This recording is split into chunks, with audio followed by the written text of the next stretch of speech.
አይ እንግዲህ በቃ ምንሽን ስሚኝ አላሳይሽም አልኩሽ። ሲጀመር ቆይ ክፍሌ ምን ልትሰሪ ነው የመጣሽው? ሰላም ነው ታዲያ የሰጠችክ? በምን አወቅሽ? ሰምቼ አደራሉ የሰጠችን ነገር አይቻለሁ። ብትነግረኝ ነው የሚሻለው። ካለበለዚያ ግን እኔ ኤቢ ማወቅ አይቀርም። እሺ ምንም ይሁን አሁን ውጭልኝ። ደግሞ ስማናታል እቺ ነገር ምን እንደሆነች ካላወኩ ኤቢ አይደለም እደርስበታለሁ። እሺ እንዳታየው። እሺ ሰላም ምን እያልሽ ነው? ቆይ ልትሄጂ ነው እንዴ? እኔለሁኝ ብቻ ነው ይሄን ነገር የምትሰጣት። አደራ ናታን፣ አደራ እባክህ። እሺ ሰላም፣ አንቺ ጋር ማሳለፊያቸው ጊዜያቶች በጣም ደስተኛ ነኝ። እኔም በጣም ደስተኛ ነኝ።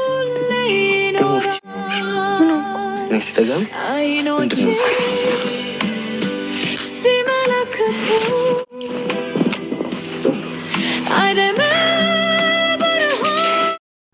አብጌል ደረጀ ዛሬም እንደተለመደው የልን ቤት ለማተራመስና እንግዲህ በአንድ እግሩ ለማቆም ጥረቷን ቀጥላለች። የሚገርመው ነገር ሚስጥርን እንግዲህ እንደ ውሻ አፍንፍና የምትከታተለው ወይዘሮ አብጌል ደረጀ ዛሬም እንደተለመደው ነገሯን ቆስቁሳ ሁኔታዋን አመቻችታ እየፎከረች እያቀራረች ትገኛለች።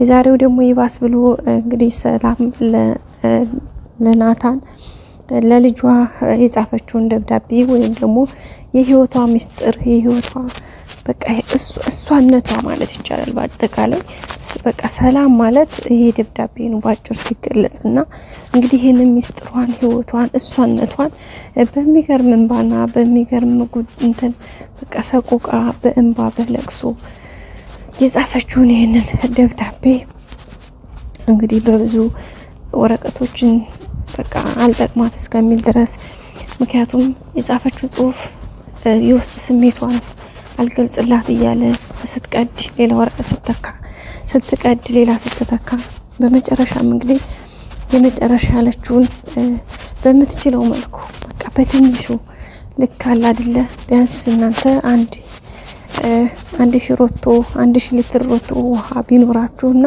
ከዛ ከሮቶ ውስጥ እንግዲህ በማንኪያ በአንዲት የሻይ ማንኪያ የተጠለቀች ውሃ ማለት ነው። በቃ የሰላም ህይወት ያ በትልቁ ሮቶ ያለው ሆኖ የጻፈቻ ደብዳቤ ግን ባጭር በማንኪያ የተጠለቀች ውሃ ማለት ናት። ያንን ውሃ ያንን ሮቶ ውሃ ማለት ነው እንግዲህ ያንን ሙሉ ሮቶ ውሃ በትንሽ ማንኪያ ጨልፎ ስለዛ ስለ ውሃው ምንነትና ስለ ውሃው አንዳንድ ነገሮችን በቃ ጠቅለል ያለ ሐሳብ የያዘ ማለት ነው ማንኪያ የተጠለቀው እንግዲህ ወይም ደግሞ አንድ በርሜል ጠጅ ወይም ጠላ የተጣለ ጠጅ ወይም ደግሞ ጠላ ያንን ነገር ሙሉ የሮቶውን ወይም ደግሞ የዛን የበርሜሉን ጠላ በትንሽዬ ኩባያ ቀዲተን እንቀምሰዋለን አይደል?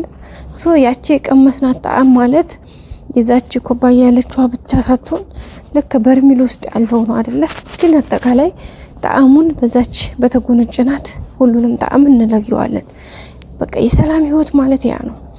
ያን ትልቅዬ በርሜል ወይም ደግሞ በዛ በረቶ ያለን ህይወቷን በዛች በጻፈቻት ጽሁፍ በእንባ በለቅሶ በስርቅርቅታ በቃ በተለያየ ነገር በታጀበ እንባና እንትን የጻፈችው ያንን ነበር ማለት ነው። ሰላም እንግዲህ ያችን ሚስጥሯን እንግዲህ ለዳጣ ነው መስጠት የፈለገችው። ለዳጣ ለመስጠት ደግሞ አሁን ጊዜውና ወቅቱ አይደለም። ምክንያቱም አቶ ደረጀ ለዳጣ ይሄን ነገር ከተናገርሽ ብሎ ቃል መሐላ አስገብቷት ስለነበረ የማለችውም በልጇ በራሷ በዳጣ ነው የማለችውና መሐላውን የበላ ደግሞ በልጁ ይደርሳል ነው።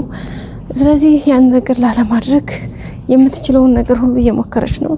ደረጀንም ልጄን ልንገራት እባክህ መቼ ልንገራት ብትለውም አቶ ደረጀ በጭራሽ አይሆንም፣ በፍጹም ሊሆን አይችልም። ምክንያቱም እንዲህ ማድረግ የለብሽም፣ ይሄን ነገርማ ይሄ ሚስጥር ተናገርሽ ማለት የኔን ህይወት አበላሽሽ ማለት ነው፣ እንዴት ሊሆን ይችላል? በፍጹም እንዳታስቢው በማለት እንግዲህ ማስጠንቀቂያ ጭምር ጨምሮ ሰጥቷታል ማለት ነው። በዛም እንግዲህ በጣም የተናደደችው እንግዲህ ሰላም ግን ምንም ማድረግ ስለማትችል ሁሉንም ነገር ስሜቷን በውስጧ አምቃ ይዛ እየተጓዘች ነው። ስለዚህ እና አላስችላት ያለው ወይም ደግሞ በተለይ ደግሞ አሁን ላይ የመውለጇ ሰዓት ስለደረሰ በጣም ነው የፈራችው። ምናልባትም እንኳን መውለድ ማለት አንዲት እናት 9 ወር አርግዛ መውለድ ማለት በቃ የሞት ትንሽ ወንድሙ ማለት ነውና ሙቶ መነሳት ማለት ነው መውለድ በራሱና እሱ ህይወት ስለሆነ እሱን ነገር ደግሞ ያለ ውድ በግድ ማለፍ አለብኝ። እሱን ነገር ሳልፍ ደግሞ ምናልባትም እንኳን ሞት ሊመጣ ይችላል። ስለዚህ ያ ሞት ደግሞ ከመጣ ልጄን ዳጣን አንድ ቀን እናቴ መሆኗን ሆቃ ሳትስሟት ወይም ደግሞ በቃ ብዙ ነገሮች እንዳሉ ሆኖ ያን ነገር አለማለት በጣም ከባድ ነውና ሰላም እንደ አንዲት እናት የሚሰማ ስሜት አለ ማለት እዛውስ ሞቼ በቀር የሆነ ነገር ቢፈጠር ልጅን ሳልነግራት ሳታቀኝ የሚለው ነገር ስላለ እሷ ግን በምትችለው ነገር የእናትነት ፍቅር እየሰጠች እየተንከባከበቻት ነው። ግን ደግሞ ዳጣ ይሄን ነገር አታውቅም። ስለዚህ በጣም በቃ ሳልነግራት የሆነ ነገር ሳላስቀምጥላት መሄድ አልፈልግም በማለት ይሄን ነገር በማሰብ ነው እንግዲህ ዛሬ ይሄን ደብዳቤ ጻፈችው። የደብዳቤው እንግዲህ ጽፋ ለናታን ነው የሰጠችው። ናታንም እንግዲህ ተቀብሎ አንተም ራስ እንዳታይ አደራ በሰማይ አደራ በምድር ዳጣንም ደግሞ በዚህ በምድርም በሰማይም እንዲያስቆጣት አደራ ብላ ነው ቃል ኪዳን የገባች ቃል የሰጠችውና ናታንም እንግዲህ በጣም ግራ ገብቶታል።